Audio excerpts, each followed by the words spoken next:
Olá pessoal, nessa aula a gente vai falar sobre a conexão HDMI do painel, né, que é a parte de transmissão da tela do computador lá para o painel de LED, certo? Então para isso eu já conectei o cabo HDMI aqui na entrada HDMI do meu computador e o outro cabo, a outra ponta, né, eu vou estar conectando aqui na nossa box, ó. Ela fica aqui na parte frontal da box, então eu vou deixar ele conectado certinho.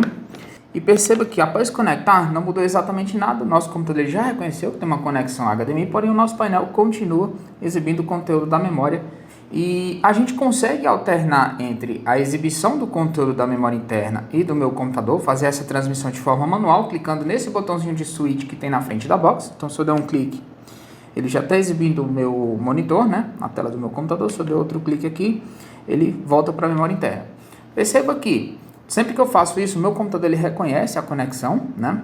Porém, quando eu clico aqui, ó, ele está exibindo a tela do meu computador. Porém, a tela do meu computador ela tem a resolução de 1920 por 1080 e a resolução do nosso painel de LED ela é essa daqui, ó, 336 por 168. Então, dentro da minha tela, ele está exibindo o que corresponde ao painel que é 33668, que é esse cantinho aqui, ó. A gente consegue expandir, né, para que eu transmita toda a tela do meu computador lá para o painel de LED. E para isso a gente vai usar a opção aqui no menu Control, Video Source, que é onde a gente faz, na opção Video Source, onde a gente faz esse gerenciamento dessa conexão. Como eu cliquei no botão aqui, se eu clicar de novo, ele vai mostrar o conteúdo da memória interna. Ele vai ficar salvo aqui, ó. Se eu fizer o Read Back aqui, ele vai mostrar que ele está exibindo o conteúdo da memória interna do painel. Isso porque a gente está fazendo a troca manual.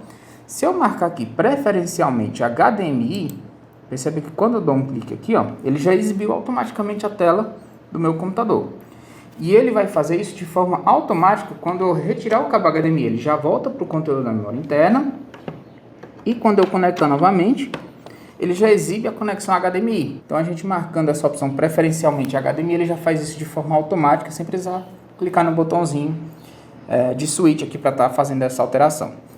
Outra coisa também que a gente pode fazer é transmitir toda a tela do computador. Perceba que ele está mostrando somente esse cantinho aqui, ó. E aí, para que a gente consiga transmitir toda a tela inteira do computador, do equipamento que esteja conectado, basta habilitar essa opçãozinha aqui e clicar no menu aplicar. Então, automaticamente, toda a tela do nosso computador é transmitida para o painel. Uma aplicação que também é bastante utilizada seria para transmitir gráficos ou algo do tipo, né? Que não vai ser a transmissão completa do computador, porém em uma parte específica. E para isso a gente consegue mexer no eixo X e no eixo Y para estar movimentando essa resolução que o painel está exibindo na tela. Como exemplo aqui, na nossa tela, eu vou fechar aqui, eu deixei essa imagem aberta. E eu quero transmitir, digamos, somente essa parte aqui, ou poderia ser essa, ou qualquer uma dessa outra aqui. Então, a primeira coisa que eu vou fazer é configurar o nosso painel como segundo monitor. Então, isso a gente faz lá nas configurações do Windows. Então, a primeira coisa que eu vou fazer aqui é configurar o nosso computador para que ele identifique o painel de LED como segundo monitor. Assim, eu trabalho com esse desktop e o painel fica exibindo o outro. Então, configuração de vídeos. Lembrando que essa configuração aqui é do meu computador. Estender vídeo. Eu deixei aquela imagem aberta aqui no meu segundo monitor. E eu preciso mostrar essa parte aqui, ó, somente essa parte, no meu exemplo. Então, eu posso voltar aqui no nosso software Vplex, Video Source, e eu consigo mexer no eixo X para estar movimentando essa captura horizontalmente e no eixo Y verticalmente. Por exemplo, se eu colocar aqui 400, ela vai adiantar a imagem. Perceba que ela não está mostrando mais esse canto, ela já está mostrando um pouquinho mais à frente. Então, deixa eu minimizar aqui, colocar aqui, por exemplo, 528. Então, ele já adiantou mais a imagem. E agora eu preciso descer, né? Eu preciso descer essa captura, ele está mostrando aqui o finalzinho da modelagem, lá o menu exibição. Eu preciso descer para que ele mostre essa tela aqui. Então, eu vou colocar aqui, por exemplo, 400.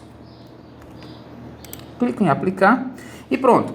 Perceba que a gente não precisou transmitir toda a tela do computador para o painel, né? E eu já estou transmitindo a resolução do painel dentro de uma imagem, dentro da resolução.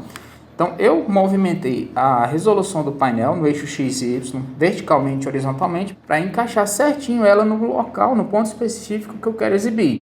E dessa forma a gente viu como configura, né, como faz esse gerenciamento da conexão HDMI. Então, se eu quero exibir somente um trecho da tela, eu deixo marcado dessa forma mesmo. Se eu quero exibir toda a minha tela, eu marco a opção de zoom para transmitir toda a tela e encaixar certinho lá no painel. Eu posso também desmarcar e movimentar no eixo X e Y para alinhar o quadro, a posição que eu quero marcar, né, que eu quero que o painel exiba na minha imagem, na tela do computador. Eu posso marcar a opção manual também. Retornando para a opção manual, eu consigo alterar selecionando uma dessas opções aqui, ó, HDMI, ele vai mostrar a minha tela HDMI. O Internal Source, ele vai mostrar o conteúdo da memória interna e eu também consigo fazer essa alteração através desse botãozinho. E lembrando que essa conexão, ela está presente na TB2, TB40, por exemplo. Já a TB1, a TB30, ela não possui. Então, essa opção aqui, ela vai depender da box que está sendo utilizada no seu painel de LED, tá ok? Beleza? Até a próxima aula.